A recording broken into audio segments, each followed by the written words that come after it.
Hello guys, so for today's video, at dahil nga nandito na tayo sa Montemayor Beach, ay hindi tayo magsuswimming. Ganon. Well, first of all, as you can see, wow English, that the place offers white sand beach and rock formations. At ayon sa aking walang kwentang source, hindi naman daw popular ang Little Batanes dito sa Bagbag Beach dati. At isang araw nga, merong lakwatserong netizen na nagpost ng video tungkol dito at boom, nagtrending siya.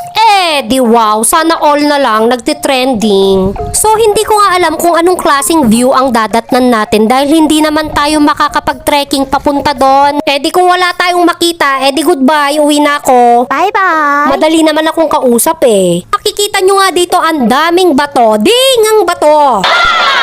Umalis ka nga dyan, Darna. Moment ko to diba? So bago ko nga ipapakita sa inyo ang view ng Little Batanes, maglalaro muna ako ng ganda.